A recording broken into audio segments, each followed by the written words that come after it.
So, hello guys! Good to see you guys back after a long time of break. But yeah, let's get started. Today we will be looking at dynamic routing in Next.js and how you can access dynamic params within routes.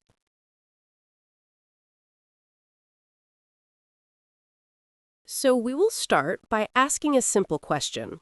Let's say we need to create multiple chapters within our learning route. So what I'm trying to say is, let's say I want to create chapters with learning/chapters, and for each chapter, we can have a unique ID or chapter name. For example, learning/chapters/chapter-1. Similarly, I would want to create chapter-2 and so on.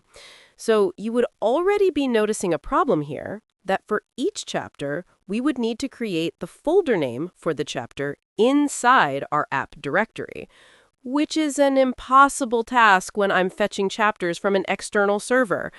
Also, even though if I define the chapters on client side, I would need to go ahead and create a separate folder and corresponding page.tsx for each file, which is obviously not a scalable and efficient approach.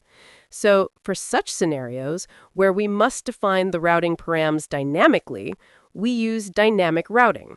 And believe me, it is quite simple enough to implement.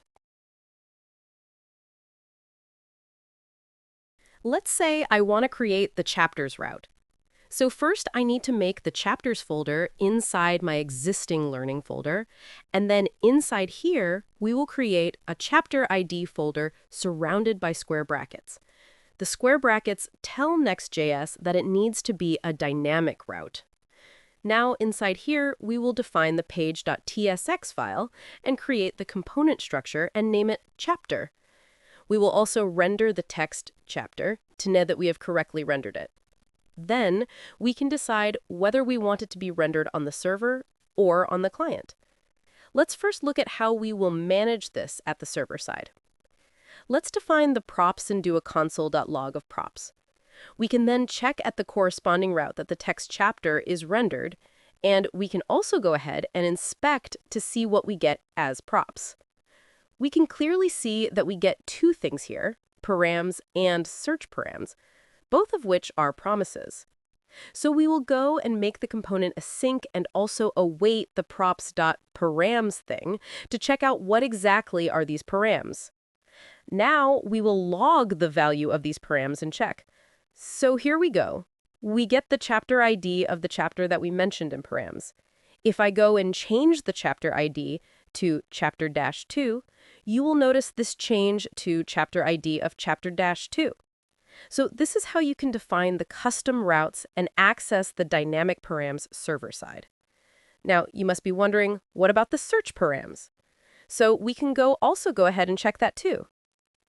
If we console log the search params now instead of params, you will see that it returns an empty object, and that is because the search params are nothing but the query parameters that are defined within the URL. Since there are no query parameters, it is returning an empty object.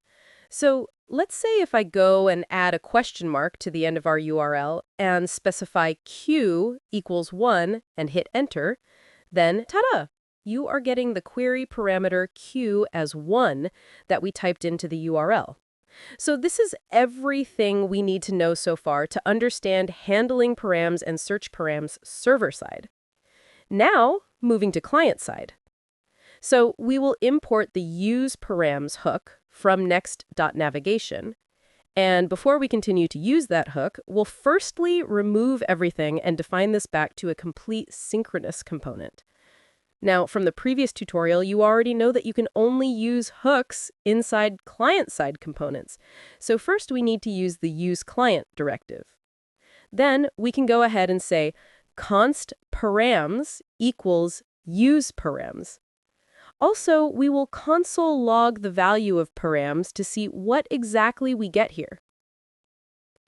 So if I go ahead and refresh the page on chapter 3, you can see in the console that we get the chapter ID as previously, but now with the use of useParams in a client-side component.